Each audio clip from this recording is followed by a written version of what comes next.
छत्तीसगढ़ के महासमुंद जिले में मुख्यमंत्री तीर्थ दर्शन योजना पर बड़ा विवाद खड़ा हो गया है। गरीबों, बुजुर्गों और असहायों को धार्मिक स्थलों की यात्रा कराने के लिए शुरू की गई इस योजना में नेताओं के रिश्तेदार और समर्थकों को भेजे जाने का मामला सामने आया है।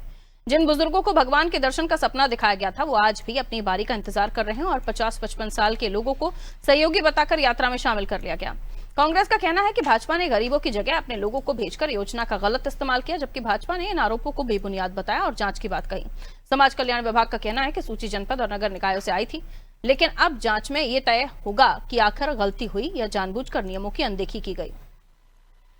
देखिए, भारतीय जनता पार्टी की सरकार जब से छत्तीसगढ़ में बनी है, एक तरफ बोला जाता है कि हर चीज पर विष्णुदेव साई की सरकार साय साय काम कर रही है, लेकिन सच तो ये है कि जनता हित में कोई साय साय नहीं हो रहा है, केवल भ्रष्टाचार हो रहा है। जैसे कि तीर्थ यात्रा योजना में केवल और केवल भारतीय जनता पार्टी के नेता कार्यकर्ता उस योजना का लाभ ले रहे हैं। पात्र जो वास्तविक गरीब हैं, बुजुर्ग हैं, जिनके जिनके लिए ये योजना बनाई गई, उनको योजनाओं का लाभ नहीं मिल रहा है, अपात्र लोगों को ले जाया जा रहा है। और निष्पक्ष अगर इसमें जांच की जाए पूरी प्रदेश में, तो तीर्थ यात्रा योजना में व्यापक भ्रष्टाचार हुई है। और ये भी सच है कि सरकार में कोई भी विभाग या कोई भी ऐसा योजना नहीं है जिस योजना में व्यापक भ्रष्टाचार नहीं हो रहा है। मैं चाहता हूं कि इसकी निष्पक्ष जांच हो।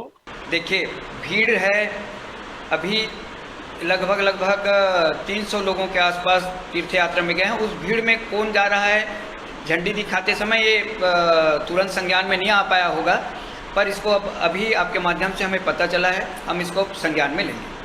कांग्रेस का मिथ्यक आरोप है। लगातार हमारे मुख्यमंत्री विष्णुदेव साय जी के बनने के बाद ये योजना लगातार चल रही है और गांव के ग्रामीणों को जो इस योजना के हितग्राही हैं उनको लगातार फायदा मिल रहा है और लगातार हर गांव से तीर्थयात्री दर्शन के लिए जा रहे हैं और दर्शन करके आ रहे हैं।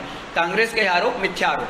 सर, जैसा कि मुझे जानकारी हुआ है कि कुछ लोग जो नहीं जाना चाहिए थे वो भी गए हैं। एक्चुअली जब लेटर हमको विभाग से प्राप्त हुआ तो हमने सभी जनपद और नगर पालिका में लेटर भेजा कि पात्रता अनुसार सूची हमें प्रेषित किया जाए। तो जैसे ही सूची हमको सभी सीएमओ और सीओ से प्राप्त हुई है, हमने उसको एग्जाई करके विभाग को भेज दिया था। सर, हमको जो सूची प्राप्त हुई थी उसमें किसी भी पार्टी का नाम नहीं था, जन सामान्य लोगों की जो सूची थी। और ऐसा बिल्कुल भी नहीं किया गया है कि किसी पार्टी विशेष को ध्यान रखते हुए हितग्राहियों की हम सूची तैयार करें। यदि उसमें भाजपा या किसी और भी पार्टी के लोग गए हैं तो ये सूची के अनुसार हमको जो प्राप्त हुआ हमने फॉरवर्ड कर दिया। हमारी सूची में कहीं भी ऐसा उल्लेख नहीं था सर।